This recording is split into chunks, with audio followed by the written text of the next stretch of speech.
KaraokeBooks. Moby-Dick, or The Whale. Herman Melville. Audiobook. Chapter 48. The First Lowering. The phantoms, for so they then seemed, were flitting on the other side of the deck, and, with a noiseless celerity, were casting loose the tackles and bands of the boat which swung there. This boat had always been deemed one of the spare boats, though technically called the captain's, on account of its hanging from the starboard quarter. The figure that now stood by its bows was tall and swart, with one white tooth evilly protruding from its steel-like lips. A rumpled Chinese jacket of black cotton funereally invested him, with wide black trousers of the same dark stuff. But strangely crowning this ebonness was a glistening white plaited turban, the living hair braided and coiled round and round upon his head. Less swart in aspect, the companions of this figure were of that vivid, tiger-yellow complexion peculiar to some of the aboriginal natives of the Manilas, a race notorious for a certain diabolism of subtlety, and by some honest white mariners supposed to be the paid spies and secret confidential agents on the water of the devil, their lord, whose counting-room they supposed to be elsewhere. While yet the wondering ship's company were gazing upon these strangers, Ahab cried out to the white-turbaned old man at their head, "All ready there, Fedallah?" "Ready," was the half-hissed reply. "Lower away then, dey hear, shouting across the deck. Lower away there, I say." Such was the thunder of his voice, that spite of their amazement the men sprang over the rail, the sheaves whirled round in the blocks. With a wallow, the three boats dropped into the sea, while, with a dexterous, off-handed daring, unknown in any other vocation, the sailors, goat-like, leapt down the rolling ship's side into the tossed boats below. Hardly had they pulled out from under the ship's lee, when a fourth keel, coming from the windward side, pulled round under the stern, and showed the five strangers rowing Ahab, who, standing erect in the stern, loudly hailed Starbuck, Stubb, and Flask, to spread themselves widely, so as to cover a large expanse of water. But with all their eyes again riveted upon the swart Fedallah and his crew, the inmates of the other boats obeyed not the command. "Captain Ahab," said Starbuck. "Spread yourselves," cried Ahab. "Give way, all four boats. Thou, Flask, pull out more to leeward." "Aye, aye, sir," cheerily cried little King Post, sweeping round his great steering oar. "Lay back," addressing his crew. There again. There she blows right ahead, boys, lay back. Never heed yonder yellow boys, Archie." "Oh, I don't mind 'em, sir," said Archie, "I knew it all before now." "Didn't I hear him in the hold? And didn't I tell Kabako hear of it? What say ye, Kabako?"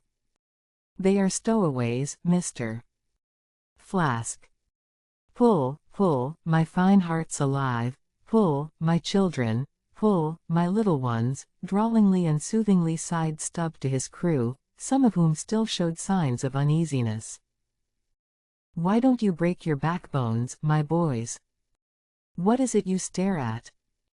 Those chaps in yonder boat? Tut! They are only 5 more hands come to help us, never mind from where, the more the merrier. Pull, then, do pull, never mind the brimstone, devils are good fellows enough.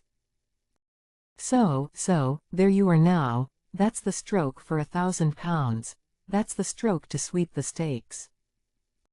Hurrah for the gold cup of sperm oil, my heroes. 3 cheers, men, all hearts alive.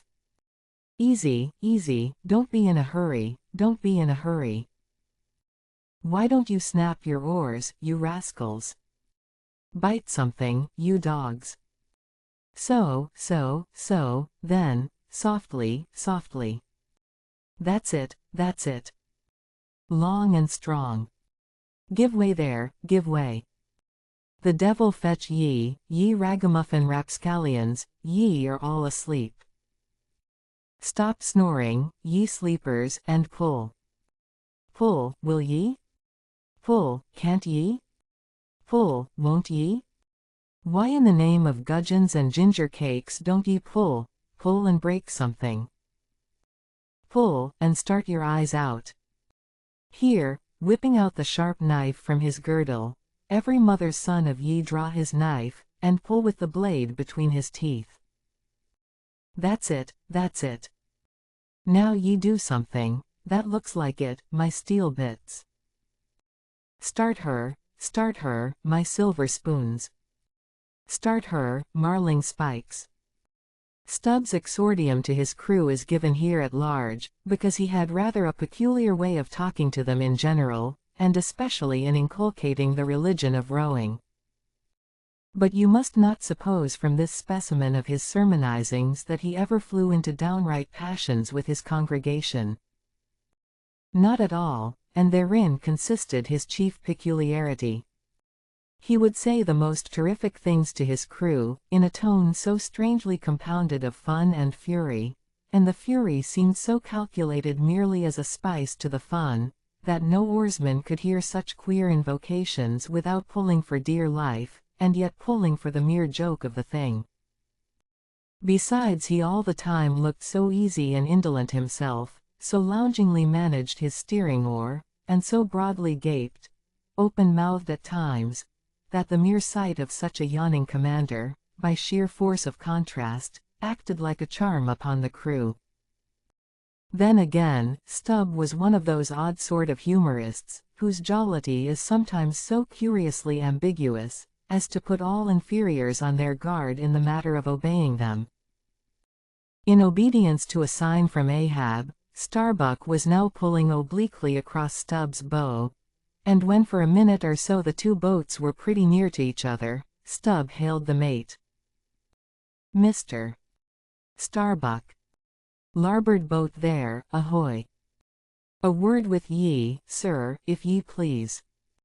"Halloa," returned Starbuck, turning round not a single inch as he spoke, still earnestly but whisperingly urging his crew, his face set like a flint from Stubb's. "What think ye of those yellow boys, sir? Smuggled on board, somehow, before the ship sailed.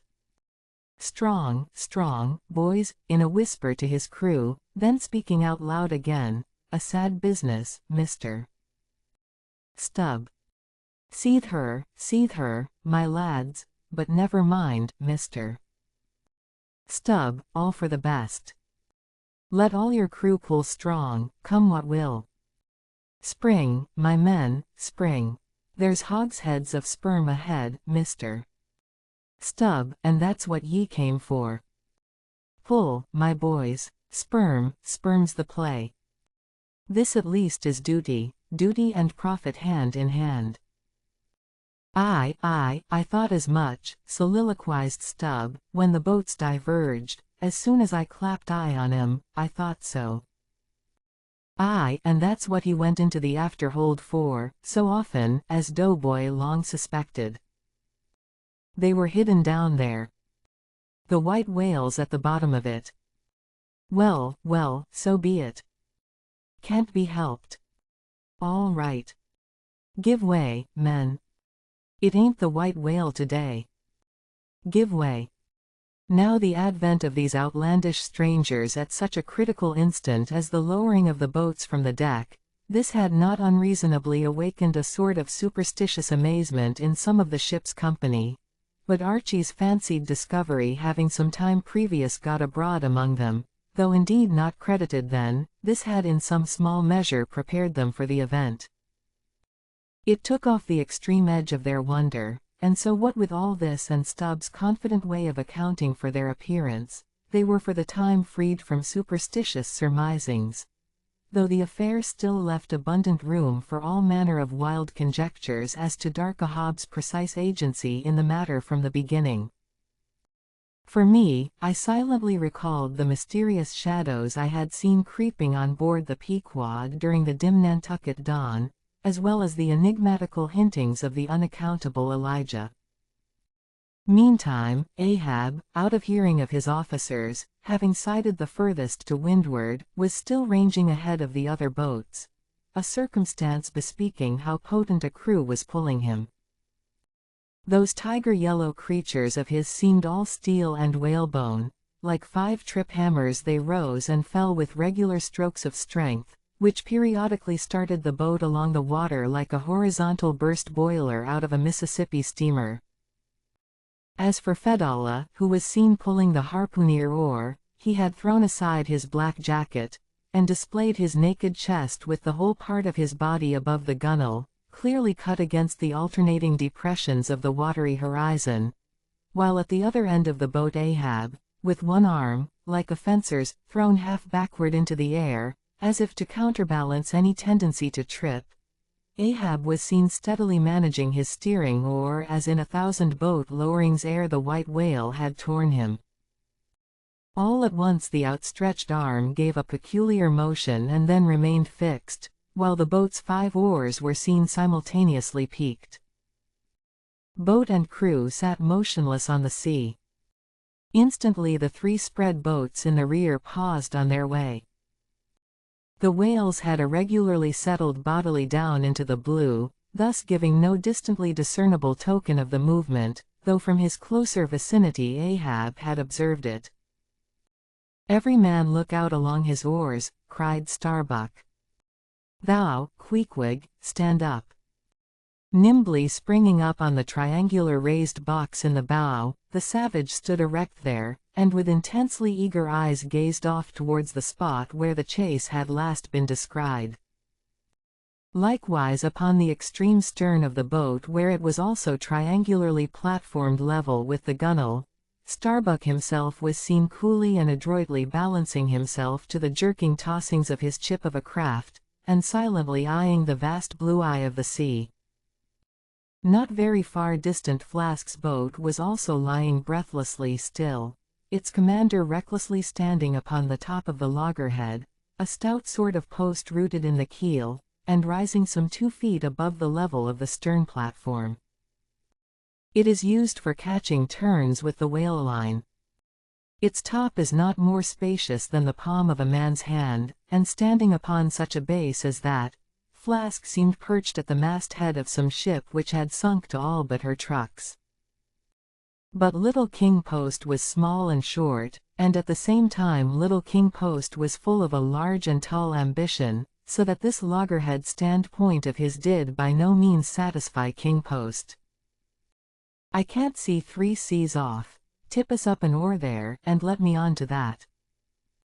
Upon this, Daggoo, with either hand upon the gunwale to steady his way, swiftly slid aft, and then erecting himself volunteered his lofty shoulders for a pedestal. "Good a mast-head as any, sir." "Will you mount?" "That I will, and thank ye very much, my fine fellow, only I wish you 50 feet taller." Whereupon, planting his feet firmly against 2 opposite planks of the boat, the gigantic Negro, stooping a little, presented his flat palm to Flask's foot, and then putting Flask's hand on his hearse-plumed head and bidding him spring as he himself should toss, with one dexterous fling landed the little man high and dry on his shoulders. And here was Flask now standing, Daggoo with one lifted arm furnishing him with a breastband to lean against and steady himself by. At any time it is a strange sight to the tyro to see with what wondrous habitude of unconscious skill the whaleman will maintain an erect posture in his boat, even when pitched about by the most riotously perverse and cross-running seas. Still more strange to see him giddily perched upon the loggerhead itself, under such circumstances. But the sight of little Flask mounted upon gigantic Daggoo was yet more curious, for sustaining himself with a cool, indifferent, easy, unthought of, barbaric majesty, the noble Negro to every roll of the sea harmoniously rolled his fine form. On his broad back, flaxen-haired Flask seemed a snowflake. The bearer looked nobler than the rider. Though truly vivacious, tumultuous, ostentatious little Flask would now and then stamp with impatience, but not one added heave did he thereby give to the negro's lordly chest. So have I seen passion and vanity stamping the living magnanimous earth, but the earth did not alter her tides and her seasons for that. Meanwhile Stubb, the third mate, betrayed no such far-gazing solicitudes. The whales might have made one of their regular soundings, not a temporary dive from mere fright, and if that were the case, Stubb, as his wont in such cases, it seems, was resolved to solace the languishing interval with his pipe. He withdrew it from his hatband, where he always wore it aslant like a feather. He loaded it, and rammed home the loading with his thumb end, but hardly had he ignited his match across the rough sandpaper of his hand, when Tashtego, his harpooner, whose eyes had been setting to windward like two fixed stars, suddenly dropped like light from his erect attitude to his seat, crying out in a quick frenzy of hurry, down, down all, and give way, there they are. To a landsman, no whale, nor any sign of a herring, would have been visible at that moment, nothing but a troubled bit of greenish-white water, and thin scattered puffs of vapor hovering over it, and suffusingly blowing off to leeward, like the confused scud from white rolling billows. The air around suddenly vibrated and tingled, as it were, like the air over intensely heated plates of iron. Beneath this atmospheric waving and curling, and partially beneath a thin layer of water, also, the whales were swimming. Seen in advance of all the other indications, the puffs of vapor they spouted seemed their forerunning couriers and detached flying outriders. All four boats were now in keen pursuit of that one spot of troubled water and air. But it bade fair to outstrip them. It flew on, as a mass of interblending bubbles borne down a rapid stream from the hills. "Pull, pull, my good boys," said Starbuck, in the lowest possible but intensest concentrated whisper to his men, while the sharp fixed glance from his eyes darted straight ahead of the bow, almost seemed as two visible needles in two unerring binnacle compasses. He did not say much to his crew, though, nor did his crew say anything to him. Only the silence of the boat was at intervals startlingly pierced by one of his peculiar whispers, now harsh with command, now soft with entreaty. How different the loud little king post! Sing out and say something, my hearties. Roar and pull, my thunderbolts. Beach me on their black backs, boys, only do that for me, and I'll sign over to you my Martha's Vineyard plantation, boys, including wife and children, boys. Lay me on, lay me on. O Lord, Lord. But I shall go stark, staring mad. See that white water. And so shouting, he pulled his hat from his head, and stamped up and down on it, then picking it up, flirted it far off upon the sea, and finally fell to rearing and plunging in the boat's stern like a crazed colt from the prairie. "Look at that chap now," philosophically drawled Stubb, who, with his unlighted short pipe, mechanically retained between his teeth, at a short distance, followed after. "He's got fits, that Flask has." "Fits?" "Yes, give him fits, that's the very word, pitch fits into him.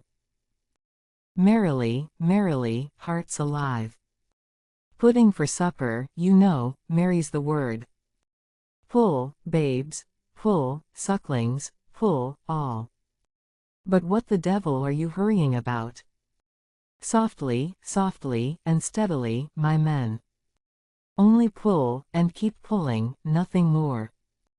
Crack all your backbones, and bite your knives in two, that's all. Take it easy, why don't ye take it easy, I say, and burst all your livers and lungs."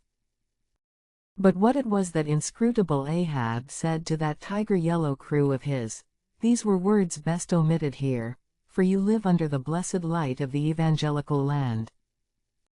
Only the infidel sharks in the audacious seas may give ear to such words, when, with tornado brow, and eyes of red murder, and foam-glued lips.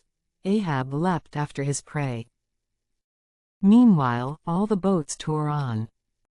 The repeated specific allusions of Flask to that whale, as he called the fictitious monster which he declared to be incessantly tantalizing his boat's bow with its tail. These allusions of his were at times so vivid and lifelike, that they would cause some one or two of his men to snatch a fearful look over the shoulder. But this was against all rule, for the oarsmen must put out their eyes, and ram a skewer through their necks. Usage pronouncing that they must have no organs but ears, and no limbs but arms, in these critical moments. It was a sight full of quick wonder and awe. The vast swells of the omnipotent sea, the surging, hollow roar they made, as they rolled along the 8 gunwales, like gigantic bowls in a boundless bowling green. The brief suspended agony of the boat, as it would tip for an instant on the knife-like edge of the sharper waves, that almost seemed threatening to cut it in two, the sudden profound dip into the watery glens and hollows, the keen spurrings and goadings to gain the top of the opposite hill, the headlong, sled-like slide down its other side, all these, with the cries of the headsmen and harpooneers, and the shuddering gasps of the oarsmen, with the wondrous sight of the ivory Pequod bearing down upon her boats with outstretched sails, like a wild hen after her screaming brood, all this was thrilling. Not the raw recruit, marching from the bosom of his wife into the fever heat of his first battle, not the dead man's ghost encountering the first unknown phantom in the other world. Neither of these can feel stranger and stronger emotions than that man does, who for the first time finds himself pulling into the charmed, churned circle of the hunted sperm whale. The dancing white water made by the chase was now becoming more and more visible, owing to the increasing darkness of the dun cloud shadows flung upon the sea. The jets of vapor no longer blended, but tilted everywhere to right and left. The whales seemed separating their wakes. The boats were pulled more apart, Starbuck giving chase to 3 whales running dead to leeward. Our sail was now set, and, with the still rising wind, we rushed along, the boat going with such madness through the water, that the lee oars could scarcely be worked rapidly enough to escape being torn from the rowlocks. Soon we were running through a suffusing wide veil of mist, neither ship nor boat to be seen. "Give way, men," whispered Starbuck, drawing still further aft the sheet of his sail. "There is time to kill a fish yet before the squall comes. There's white water again, close to spring." Soon after, 2 cries in quick succession on each side of us denoted that the other boats had got fast, but hardly were they overheard, when with a lightning-like hurtling whisper Starbuck said, "Stand up," and Queequeg, harpoon in hand, sprang to his feet. Though not one of the oarsmen was then facing the life-and-death peril so close to them ahead, yet with their eyes on the intense countenance of the mate in the stern of the boat, they knew that the imminent instant had come. They heard, too, an enormous wallowing sound as of 50 elephants stirring in their litter. Meanwhile the boat was still booming through the mist, the waves curling and hissing around us like the erected crests of enraged serpents. "That's his hump. There, give it to him," whispered Starbuck. A short rushing sound leapt out of the boat. It was the darted iron of Queequeg. Then all in one welded commotion came an invisible push from astern, while forward the boat seemed striking on a ledge. The sail collapsed and exploded. A gush of scalding vapor shot up nearby. Something rolled and tumbled like an earthquake beneath us. The whole crew were half suffocated as they were tossed helter-skelter into the white curdling cream of the squall. Squall, whale, and harpoon had all blended together, and the whale, merely grazed by the iron, escaped. Though completely swamped, the boat was nearly unharmed. Swimming round it we picked up the floating oars, and lashing them across the gunwale, tumbled back to our places. There we sat up to our knees in the sea, the water covering every rib and plank, so that to our downward-gazing eyes the suspended craft seemed a coral boat grown up to us from the bottom of the ocean. The wind increased to a howl, the waves dashed their bucklers together, the whole squall roared, forked, and crackled around us like a white fire upon the prairie, in which, unconsumed, we were burning, immortal in these jaws of death. In vain we hailed the other boats, as well roar to the live coals down the chimney of a flaming furnace as hail those boats in that storm. Meanwhile the driving scud, rack, and mist grew darker with the shadows of night. No sign of the ship could be seen. The rising sea forbade all attempts to bail out the boat. The oars were useless as propellers, performing now the office of life preservers. So, cutting the lashing of the waterproof match keg, after many failures Starbuck contrived to ignite the lamp in the lantern. Then stretching it on a waif pole, handed it to Queequeg as the standard-bearer of this forlorn hope.